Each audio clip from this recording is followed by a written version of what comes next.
ಒಂದು ದೇಶ ಒಂದು ಚುನಾವಣೆ, ಒನ್ ನೇಷನ್ ಒನ್ ಎಲೆಕ್ಷನ್, ಈ ಒಂದು ವಿಚಾರ ಇತ್ತಲ್ಲ, ಇದು ಆ ಒಂದು ಟೈಮ್ ಹತ್ತಿರ ಬಂತ ಅಂತ ಹೇಳಿ.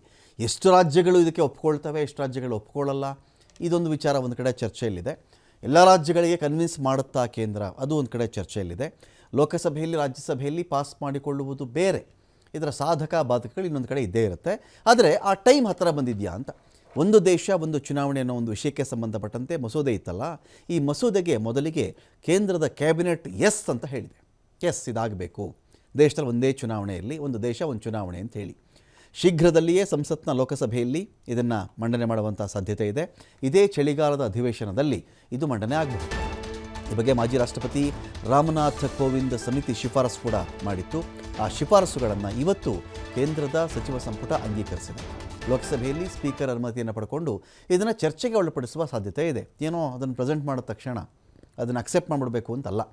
ಎಲ್ಲರೂ ಓಕೆ ಇದೆಯೇನಪ್ಪ, ಇದಕ್ಕೆ ಇಷ್ಟ ಇದೆಯಾ, ಕೈ ಎತ್ತಿ ಧ್ವನಿಮತ, ಅದೆಲ್ಲ ಆ ಥರ ಅಲ್ಲ. ಇದು ಮೊದಲು ಡಿಬೇಟ್ ಆಗಲಿ ಇದ್ರ ಬಗ್ಗೆ. ಯಾವ್ಯಾವ ರಾಜ್ಯಗಳ ಕಡೆಯಿಂದ, ಯಾವ್ಯಾವ ವಲಯದ ಕಡೆಯಿಂದ ಇರ್ತಕ್ಕಂಥ MP ಗಳು ಏನು ವಿಷಯ ಹೇಳೋಕ್ಕೆ ಬಯಸ್ತಾ ಇದ್ದಾರೆ ಇದ್ರ ಬಗ್ಗೆ, ಈ ಥರ ಚರ್ಚೆಗೆ ಒಳಪಡಿಸುವಂತಹ ಸಾಧ್ಯತೆ ಕೂಡ ಇದೆ. ಆಗಾಗ ಎಲೆಕ್ಷನ್ ನಡೆಯೋದ್ರಿಂದ ಅಭಿವೃದ್ಧಿಗೆ ಹಿನ್ನಡೆ ಆಗಿಬಿಡ್ತಾ ಇದೆ ಅಂತ ಒಂದು ವಾದ ಇದೆ. ಸೊ ಹಾಗಾಗಿ ಒಂದೇ ಬಾರಿ ಎಲೆಕ್ಷನ್ ನಡೆಸಿ 5 ವರ್ಷ ನೆಕ್ಸ್ಟ್ ಯಾವ ಎಲೆಕ್ಷನ್ ಇಲ್ಲಪ್ಪ, ಆ ಥರ ಮಾಡಿದ್ರೆ ಹೇಗೆ ಅಂತ ಮೊದಲ ಹಂತವಾಗಿ ಲೋಕಸಭೆ ವಿಧಾನಸಭೆಗೆ ಏಕಕಾಲದಲ್ಲಿ ಚುನಾವಣೆ ಆಗುತ್ತೆ. ಮುಂದಿನ ಹಂತಗಳಲ್ಲಿ ನಗರ ಪಾಲಿಕೆ, ಪಂಚಾಯಿತಿಗೆ ಚುನಾವಣೆ ನಡೆಯುತ್ತೆ. ವಿಧಾನಸಭೆ ಎಲೆಕ್ಷನ್ ನಡೆದಂತಹ 100 ದಿನಗಳ ಒಳಗಡೆ ಪಂಚಾಯಿತಿ ಎಲೆಕ್ಷನ್ ಸಮಿತಿಯ ಇಡೀ ಪರಿಕಲ್ಪನೆ ಅನುಷ್ಠಾನಕ್ಕೆ ಪ್ರಕ್ರಿಯೆಗಳು ಶುರುವಾಗಬೇಕು. ಮಾರ್ಗ ತೋರಿಸಿಕೊಟ್ಟಿದೆ.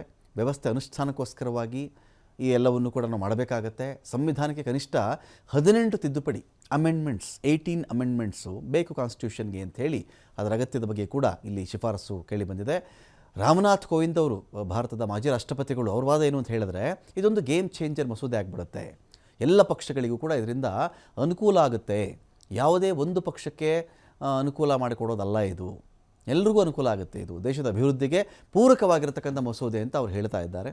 ಜಾರಿಯಾದರೆ GDP ಶೇಕಡ 1ರಿಂದ 1.5% ಜಾಸ್ತಿ ಆಗಿಬಿಡುತ್ತೆ ಅಂತ ಸಮಿತಿ ವರದಿ ಸಲ್ಲಿಸಿದೆ. 18,626 ಪೇಜ್ಗಳ ವರದಿ ಇದು.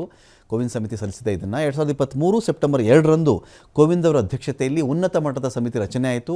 2024 ಮಾರ್ಚ್ 14ರಂದು ಸರ್ಕಾರಕ್ಕೆ ಈ ಒಂದು ವರದಿಯನ್ನು ಸಮಿತಿ ಸಲ್ಲಿಸಿದೆ.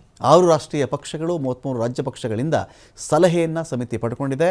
5 ವರ್ಷಕ್ಕೊಮ್ಮೆ ಲೋಕಸಭೆ, ಪ್ರತಿ ವರ್ಷ ಒಂದಲ್ಲ ಒಂದು ವಿಧಾನಸಭಾ ಚುನಾವಣೆ ಬರೋದರಿಂದ ತೊಂದರೆ ಆಗ್ತಾ ಇದೆ ದೇಶದ ಅಭಿವೃದ್ಧಿಯ ಓಟಕ್ಕೆ ಅಂತ. ಸೊ ಹಾಗಾಗಿ 2024ರಲ್ಲಿ ಲೋಕಸಭೆ ಚುನಾವಣೆ ಆಗುತ್ತೆ. ಹರಿಯಾಣ, ಮಹಾರಾಷ್ಟ್ರ, ಜಮ್ಮು ಕಾಶ್ಮೀರ, ಜಾರ್ಖಂಡ್ ಎಲೆಕ್ಷನ್ ಆಗುತ್ತೆ. ಹೀಗೆ ಯಾವಾಗಲೂ ಚುನಾವಣೆಗಳಾಗ್ತಾ ಇದ್ದರೆ ಸಾರ್ವಜನಿಕ ಹಣ ಪೋಲಾಗುತ್ತೆ. ಆದ್ದರಿಂದ ಎಲ್ಲ ಚುನಾವಣೆಗಳನ್ನು ಒಟ್ಟಿಗೆ ಮಾಡಿಬಿಟ್ರೆ ಸರಿ ಅಂಥೇಳಿ ಈ ಒಂದು ಸಮಿತಿಯ ಅಭಿಪ್ರಾಯ ಆ ಥರ ಇದೆ.